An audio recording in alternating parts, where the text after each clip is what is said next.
Hello everyone and welcome back. Today we get to talk about some real big news because the Tides of Torment cycle for promotion has officially begun, where we can finally talk about the full roster. And not only that, but we have some information regarding the battle styling and campaign styling of all of the legendary lords. So everything is going to be split up here into different sections for this video. There's going to be a lot to talk about as we have a blog from Creative Assembly, another trailer, some screenshots, and also some information from the Steam store page. So there will be timestamps, don't you worry. Let's just jump right in. So we've got the High Elves first, and this is run by Sea Lord AISLINN. We're going to talk about the roster before anything else. So we've got the Sea Lord himself as the legendary lord. The generic lord will be the Sea Helm, which I'm pretty glad about because it's one of my favorite models. Your legendary hero will be Caradhrian, to the surprise of no one. Your generic hero will be the Mist Mage. Then we've got a bunch of units. So we've got some melee infantry with the Ship's Company, monstrous infantry with the Sea Elemental, and then finally the Oceanids. The big monster is the Merworm, and we got two different types of Lothan Skycutter, one with bow and one with bolt thrower. So we are coming in with quite a lot of troops, and hell, there's even more when it comes to NORSCA. But with this, the High Elves are getting the last of their iconic units. There's also 3 new regiments of renown, but those haven't been confirmed just yet, to the best of my knowledge. Now, information from the Steam page goes into great detail regarding the campaign and battle playstyle for Sea Lord AISLINN. Let's read over that. For the campaign feature first, we've got Sea Lord AISLINN commands the fabled dragon ships of the Azure, vast mobile platforms capable of recruiting, maintaining, and dispatching AISLINN's forces precisely where they are needed. Ranging out from Orth-1, AISLINN performs lightning strikes on enemy settlements, often marching his forces deep inland. When enemy settlements are conquered, AISLINN hands them over to other High Elf factions to maintain, before charging forth towards the next conquest. Occasionally, he establishes colonies that help out his military efforts and support the ever fleet of dragon ships. So from what we can get here is you're going to be moving around a lot. I wouldn't be surprised if this character is going to be kind of Horde faction based because he's obviously going to be incredibly mobile. And yeah, you're going to be giving them to other settlements. This is going to be kind of interesting, especially if you like to do co-op campaigns and so on. Hopefully that works very well and it synergizes very well, but I imagine that's going to be the case. If we jump into the battle playstyle, then we've got, as a gifted tactician, AISLINN takes a combined arms approach, assaulting his enemies from land, sea, and air. Accompanied by the fabled Phoenix Guard captain Caradhrian, he fields his trusty Ship's Company troops alongside many units from the High Elves roster and deploys deadly Lothan Skycutter flying chariots to rain arrows and bolts from afar. He also commands the loyalty of many denizens of the deep, such as Oceanids, Sea Elementals, and the dread Merworm. So, what's important to note here is, yeah, it's going to be one of those kind of hybrid style armies, which is very good because, you know, Lothan Sea Guard themselves are one of the best troopers that you can get in your games if you've played with the Sea Lord rosters when it comes to Warhammer Fantasy or even with the Old World. That's pretty much what I'm imagining we can expect here. You can be mobile, but you can also wait. You can do a variety of different things, which is obviously quite good and very much expected when it comes to High Elf playstyles. Also, the file for the Steam page doesn't work properly, so yeah, I've had to type it out and so on. It's fine. Okay, so we're jumping into the SLAANESH section now, where we've got DECHALA, the Denied One, as your legendary lord. With the generic lord, you've got a Chaos Sorcerer Lord of SLAANESH, legendary hero Stirka, which I think a lot of people are going to be quite excited about because he is a very iconic miniature. Here's where things get very interesting because we have not one but 2 generic heroes. The Druchii Anointed have been added in. This is a lovely throwback to a 6th edition army alongside the Exalted Hero of SLAANESH. So we get 2. Now, we also get the Pleasure Seekers. These are the Boob Snake Riders that everyone's been kind of waiting for. Obviously, the Demonette version. There is no Mortal, unfortunately. We do have 2 Dark Elf units, the Devotees of SLAANESH, which are a melee unit, which have great swords, but we've also got the ranged version with crossbows. I'm having to cross-reference all the different info packs that Creative Assembly have given us. Alongside that, we have the Slangors. These are listed as monstrous infantry, which I'm not too sure if that's actually going to be the case because we can see them in the trailer, I do believe. And also, finally, the Praeton alongside 3 regiments of renown. So the Praeton is one unit that I'm still kind of not too sure about, but at the end of the day, if Creative Assembly thought that that was best, or maybe that was Games Workshop, it's still better than nothing. It's good to have something flying and fast, plus it's a cool monster, and who doesn't like cool monsters? Alright, so we're going to jump into the campaign feature and the battle style. So the campaign feature is known Pillars of Cruelty. To reflect DECHALA's brutality and arrogance, her campaign introduces free conversion options for any settlement that her forces capture. So this is already giving me Chaos Dwarf vibes. Let's see. The first is the Thrall Camp, which is dedicated to providing thralls and economic resources. The second is the Tormentor's Hold, which offers buildings focused on basic recruitment, military infrastructure, and defense. Cool, cool. And the third is the Pleasure Palace, which can only be constructed on a major settlement.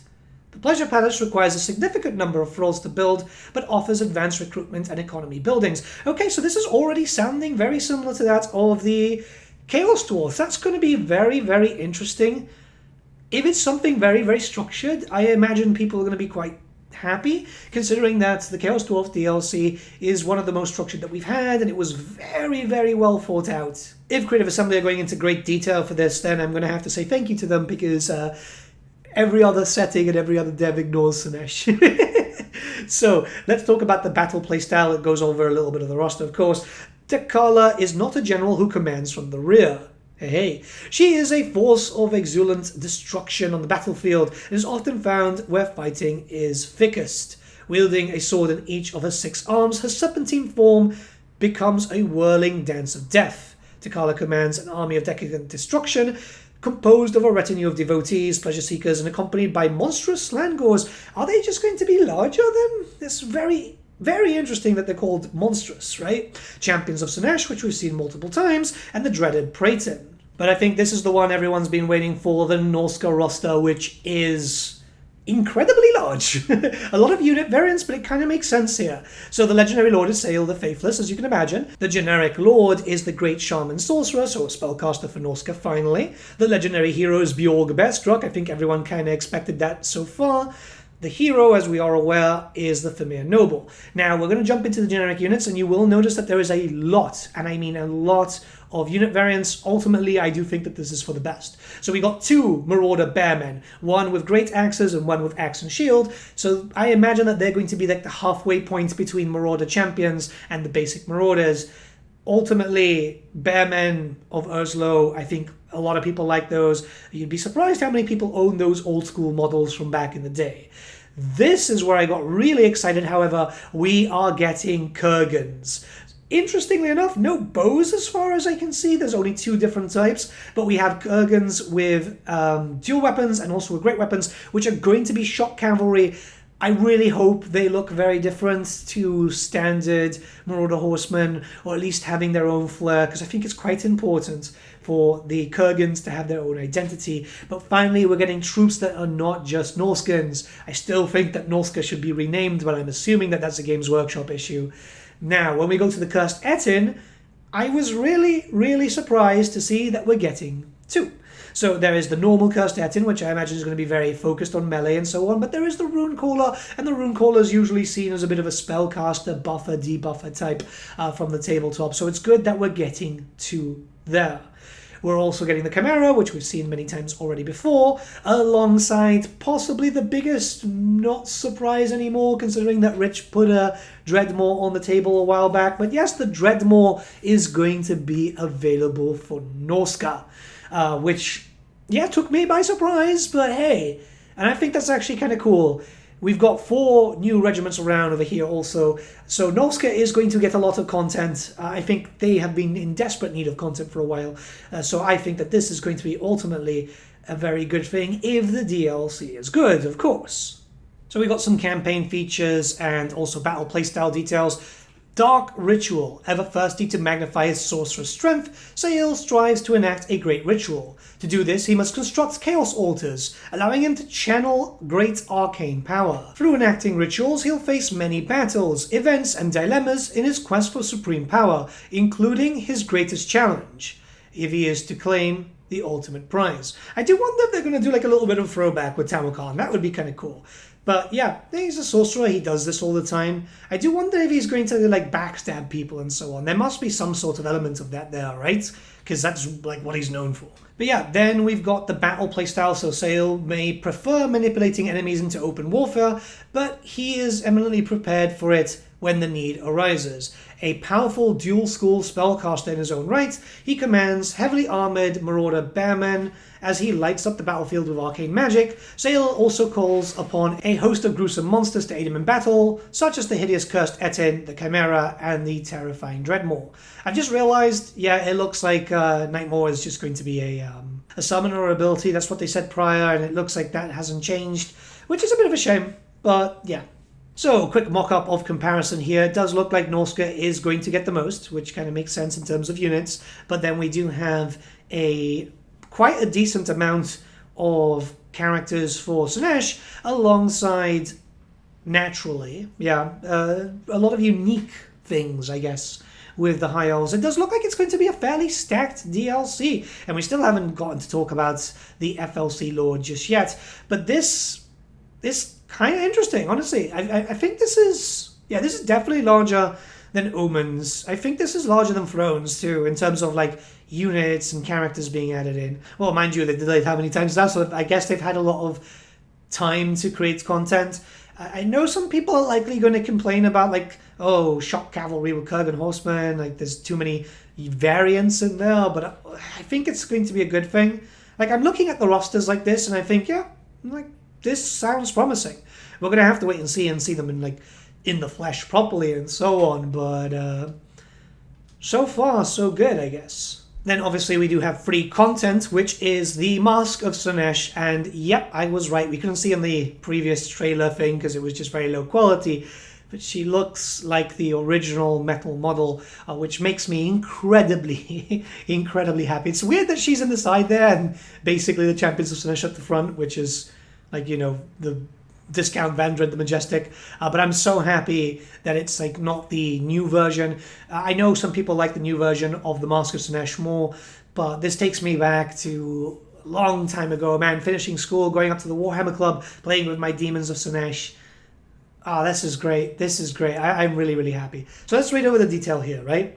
Coming free as part of patch 7.0 will be Total War Warhammer's 104th Legendary Lord, the Mask of SLAANESH, a powerful demonette cursed by the Dark Prince to dance eternally across the realms. Alongside her arrival, each faction featured in this pack will receive fresh legacy updates, allowing players to return to past campaigns and experience a host of new gameplay improvements. We'll have a dedicated blog for the Mask as rest of the FLC content in times to come, and then there's just the usual stuff there. So it's kind of important to note here that we do know that there's going to be quite a lot for Teclis and Tyrion and so on. This has all been confirmed publicly already. The High Elves are getting an update. The SLAANESH faction is going to be getting a slight update. I'm imagining it's going to be very similar to that of the Khorne update in Omens of Destruction. And NORSCA is likely do a tremendously large rework, so let's hope for the best there. But this is starting to look very, very promising. We're going to have to wait and see as time progresses, but they are going to start all the marketing now, which I think is quite important. Remember, wait and see how everything goes. The release is on December 4th. Now, before we stop and stuff, there is more to talk about because there is a trailer. Well, it's not really a trailer, it's a show reel, but I think it's quite important to talk about because we can see quite a lot of stuff. So, already from the very beginning, we can see the SLAANESH editions. Stirkar having his banner is incredibly important to me, and I'm really happy, and he's got that proper shield, right? It's the one that everyone knows about. I've got that mini packed up in a way. I'm actually going to use him in an Old World tournament in a few months' time, so I can't wait. We can see the heroes back there. Yep, the Slangor isn't monstrous. I don't understand why they keep calling it monstrous. But yeah, it's like a bit of everything. It's really, really cool. My weird concern, though, is with the devotees of SLAANESH, the one with two hand weapons there. I don't know. I feel like it fits with dark. It just looks like a dark elf. It doesn't look big. You know, it doesn't look SLAANESH. Maybe that's like an early footage or whatever, because we can see the devotee in the far left, and yeah, he looks relatively SLAANEShy. Very, very pale. But either way, very, very cool. So what we're going to do with this is we're going to start, stop, go through all the different places and just watch along. Maybe there's some like really, really cool info, right?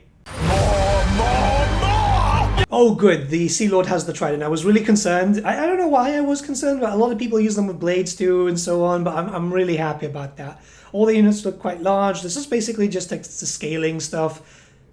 This is great. I think like you're getting so much with the high elves, and the Moam looks absolutely immense. Ship's company are going to be sword and board. That's awesome. At the end of the day, you can expect that. I'm not sure if that on the left of Caradhran, I'm not sure if that's the Mist Mage, because that looks like a shield, right? It does kind of look like a shield. I don't know. I don't think they could take shields on the tabletop, but we'll have to wait and see. Maybe it's just like weird art or something that I'm just not noticing it too well. But so far, I mean, Caradhran looks like Caradhran, which is kind of expected. Yep, I mean, there's no complaints with the high elves, that's for sure. I feel like I'm going to be stopping a lot, but it's not a very large video on their side. I'm really sad we can't see the Kurgan horse riders here. I hope there's a clip of them. Bjorg looks freaking immense, though. I don't know if you guys have seen the old miniature of him, but he was kind of lanky, so this looks great. The Ettins look really, really cool. SAYL looks wonderful. The Dreadmore back there, I've just noticed him hiding back there. And the Bearmen look lovely. Yeah, no complaints. This is wonderful. This is wonderful. Oh, near some Chaos Dwarfs. Well, I guess it makes sense, right? I'm imagining that's like he's going to be near Chaos Dwarfs, right? Like it's, well, that's the thing, right? Well, I wonder where he's going to be, because the Dolgan tribes is right between Kolak and Tamokan, and I don't imagine that would be a very fun campaign being stuck between them. But I guess we'll have to wait and see.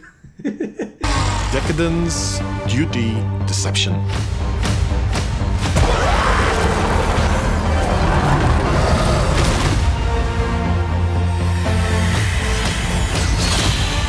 So very interestingly here, we've got an army.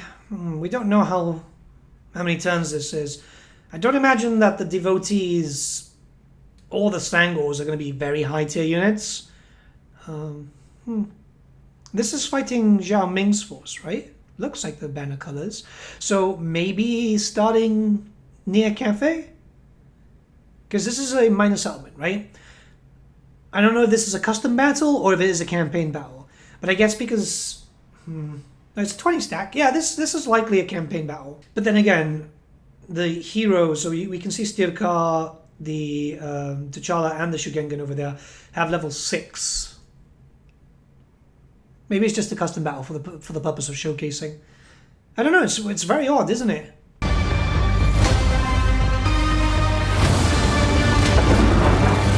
Yeah, okay, never mind. These have to be custom battles because there is like level 6s happening from the get-go. There's one there. This is Lokia's faction. I don't know, like he could end up being close to Lokia. There is enough space around that area. But I feel like Cafe is congested as is. So, yeah. I don't know, we're going to have to wait and see. But yeah, this is likely custom battles. Which you don't really get a lot of information from that. I mean, they're showing off, like, obviously, DECHALA had that ability, which looked pretty interesting, but there's not really that much info here.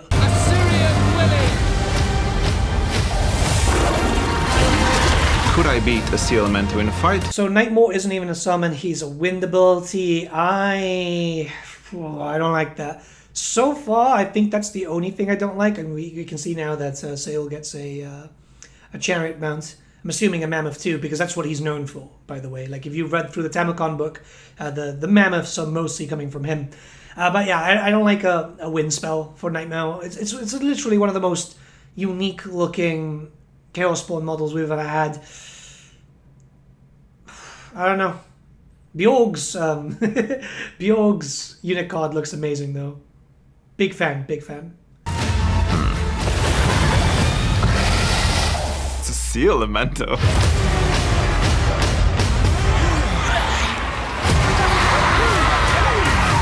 Okay, so this is how Creative Assembly are going to do the Dances of SLAANESH. Well, Dances of the Mask. Okay, I thought it was just going to be stances, but it looks like it's going to have its own dedicated panel. Huh. Alright, I wonder how this is going to go. So you can raise tempo to unlock a set of choices to improve your dance. Oh, wow. Huh. Okay, yeah, I guess we're going to have to wait and see what more comes from it. But that's really interesting. This is NORSCA, yeah. Huh. Monument of the Moon. Where the hell's the Monument of the Moon? It's quite far down, isn't it? Yeah. And I think what's really important here is so when you raise altar, you can raise it to one of the gods. Kind of expected, but it looks like it's a brand new UI. You can colonize, but it's going to cost some new type of resource, I guess. You can sack it, or you can pillage and raise, which is going to give you that resource. Okay, so I'm assuming fighting, raiding, and also like pillaging, raising is going to get that. Wait, there's a second thing there, isn't there? And it looks like there's an icon there for a possible item, too. Interesting. Dude, I can't wait to see what's going to happen to the NORSCA rework. Like, that's something that has been atrocious for so long now. It's about time that it got fixed, so I think a lot of people are going to be super hyped up for NORSCA. Good God, I have to stop, like, every second here. There is, like, it's a small clip, but there's so much. So, yeah, Patrons off one. This looks like it's going to be what's going to lead to confederations and stuff, I guess. Court Unity, Patronage. So there's two different tabs. Looks like there's Phoenix Court influence down there. Interesting. Oh, look, Teclis is up there. Interesting. I guess Teclis can go back to Safri or something. Huh. This is really weird, though, because, like, I've just realized that Alariel's down there, down south. But, yeah, look, the areas that are closed, I guess in red is what has been taken by the enemy. Yeah, Really, really curious. It looks nice. It's kind of like the Empire, like, seats and so on, I guess. But very pretty, very, very themed. Very, very themed.